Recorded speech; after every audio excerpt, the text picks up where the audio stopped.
Сәлем, өткен аптаның басты жаңалықтарына шолу жасап шығайық.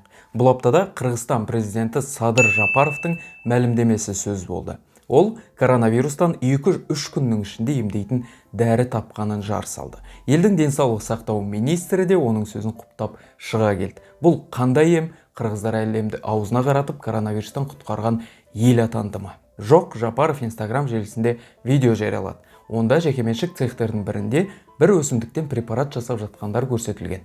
Ішінде санитарлық нормалар сақталмағаны айдан анық көрініп тұр. Президент жанындағы адамдар бір бөтелкелерге қағаз жабыстырып жатқаны көрінеді. Оның сипаттамасында бұл құрал ішек қатерлі ісігі мен коронавирусқа қарсы күресте қолданылатыны айтылып отыр. Сөйтсек, Жапаров былтыр ауру енді қозып жатқанда сол кездегі президент Сооронбай Жээнбековке хат жазып, ыстықкөл тамырының шипалы қасиеті жайлы айтқан екен. Жапаров енді президент болған соң өзі бұл өсімдікті тамыры коронавирустан да емдейтінін жазып мәлімдеп отыр. Бұл күмәнді құрал туралы елдің денсаулық сақтау министрі Әлімғадыр Бейшеналиев журналистерге түсіндіріп берген екен. Оның айтуынша, бұл уқорғасын деп аталатын өсімдік. Бірақ медицина маманы оның емдік қасиеті, неден жасалғаны, қалай емдейтіні, қолданғандардың статистикасы сияқты деректерді келтірудің орнына әйтеуір сөзіне иландырғысы келді ме мына елді, әйтеуір алдындағы өсімдіктен жасалған тұнбаны іше салды. Çay içkende ele oturup aldı. Үйден отырып алды, сүйлөшүп ичебиз керек. Алайда оның сөзіне сене қойған жұрт табылмаған сияқты. Мамандар бұл өсімдік өте улы екенін және оны тіпті денеге де жағуға болмайтынын айтып отыр. Ал дүниежүзілік денсаулық сақтау ұйымы Бейшеналиевтің мәлімдемесіне сенбеу керегін, ыстықкөл тамыры немесе уқорғасын дәрісінің коронавирус бойынша тиімділігі мен қауіпсіздігі әлі де сараланбаған, зерттелмеген, мойындалмаған деп отыр. Ұйым клиникалық сынақтан өтпеген препараттың тіркелмейтінін және халыққа ұсынылмайтынын ескертіп отыр. Уқорғасын Википедия мәліметінше сарғалдақ тұқымдасына жататын шөптесін өсімдіктер туысы. Сабағы тік келеді, кейде шырмалып өседі. Тамыры түйнек пішінді жуан. Қазақстанда 14 түрі бар екен. Жетісудағы орманды жерлерде тау шағылдарында өседі. Ең улы түрлері орман, қаракөл, Сахалин уқорғасындары. Уқорғасымен қой, шошқа, бал арасы уланады екен. Уланған мал еті адам денсаулығына өте қауіпті. Уланған малға сүт, танин, кофеин, камфора тағы да басқа беріледі. Уқорғасын өскен жерге мал жаймау керек. Уқорғасының тамырынан дәрі, сондай-ақ зиян кемірушілер мен жәндіктерді жоятын препарат дайындалады екен. Бір қызығы, білдей бір елдің президенті, білдей бір елдің денсаулық сақтау министрі еш дәлелденбеген, клиникалық сынақтан өтпеген, тіпті қауіпті болуы мүмкін, әбден қауіпті болуы мүмкін дәріні елге ұсынып, жарнамасын жасап берді де қойды.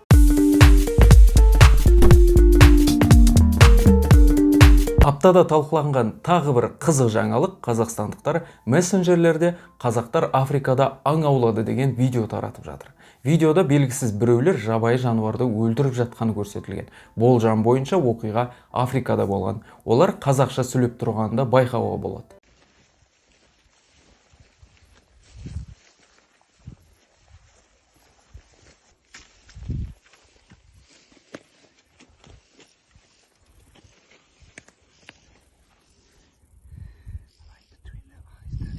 You see how good?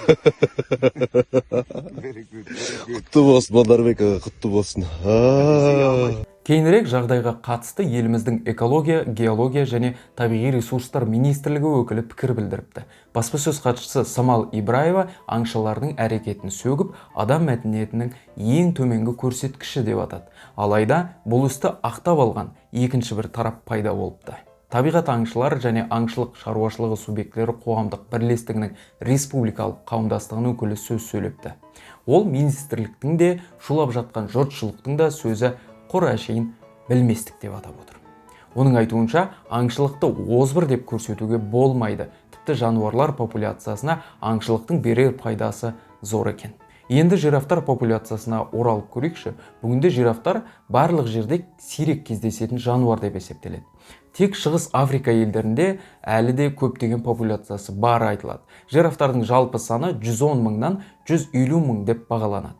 Тұтастай алғанда жираф жойылып кету қаупі тұрған жануар емес. Бірақ жануарды атып, оны қызық үшін көңіл көтеру үшін ату адамгершілік емес сияқты менің ойым. Видеода шарасыз жануарды өлтіріп, баладай қуанғандарды бұл жұрт неге айыптағанын қалай түсінбеуге болады?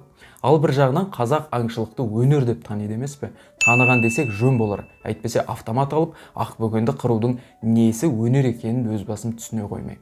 Жалпы адам баласы аңшылыққа қарын ашып, амалсыз барады. Тіпті сенде жазық жоқ, менде азық жоқ дейтін еді. Қайрап жатқан пышақ жүзін бауыздалатын малға көрсетпейтін көңілшек халық сияқты едік мысалы. Ал мына жерде өлтіріп алып, оған баладай күліп, қызық көргені мүлдем аңшылық емес, варварлық, жабайылық сияқты. Ал сіздер қалай ойлайсыздар? Пікірлеріңізді жаза кетіңіздер.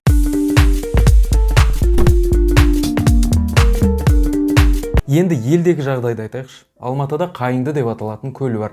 Сол көлдің бетіне матрас қойып, білмеймін қалай қойғанын енді, бірақ үстіне бір қыз көрпе жамылып жатқан видео тарады. Жарнама ма, әйтеуір бір арнайы жобаның видеосы екені анық. Туризмді дамыту мақсаты болса, бұл да жақсы идея. Бірақ енді жұрт жаппай осылай суға түсіп, мына кереметтей көлімізді ластай ма деген ой бар. Көбейтуз есімізде шығар. Жалпы бұл көлде жүзуге тыйым салынған айтылады. Роликті түсіргендерді сынаған эколог елдің табиғаты туралы соңғы уақытта көп мәселе көтеріп жүрген Сәкен Ділдахмет. Адамдар осылай білген істесе, барлық келу ережесі бұзылады дейді ол. Бүгін матрас, ал ертең қайығы келетін шығар. Осылай біз көлдің басты ерекшелігі суға батқан орманнан айырылып қалуымыз мүмкін деп наразы болады натуралист. Ол тіпті суға түсемін дейтіндер қайғылы оқиғаға душар болуы мүмкін де айтады. Енді біз көлдің неге ерекше екеніне тоқталып көрейік. Бұл сел көшкіні жылжығанның нәтижесінде бір ғасырдан астам уақыт бұрын пайда болған көл. Алматыдан шығысқа қарай 280 шақырым жерде Қарағайлы мен жапырақты ормандармен жабылған Күнгей алатауында орналасқан. Жолаушының көз алдында біршама сюрреалистік көрініс тұрады. Суға батқан кемелерге ұқсас тәншан шыршаларының діңгектері тура судың ішінен 15 метр аспанға оқтай болып көтерілген. Енді осы жауһарымызды дұрыс сақтап, ластап алмасақ деген бір ой да бар.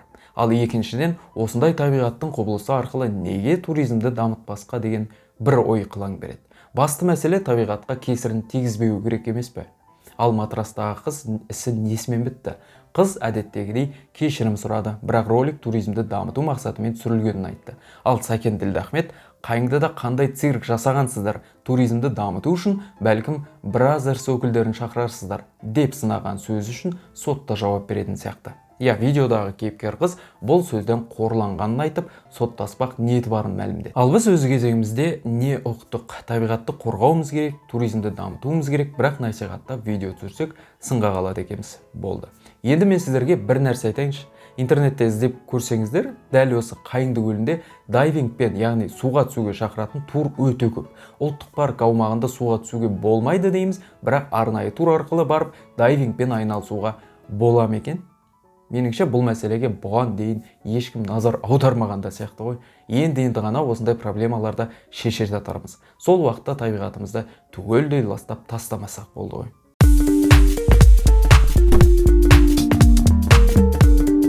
Сонымен бұл аптада көп талқыланған жаңалық осындай болды. Соңына дейін көргендеріңізге көп рахмет. Арнаға жазылып, ұнаса лайк басуды ұмытпаңыздар.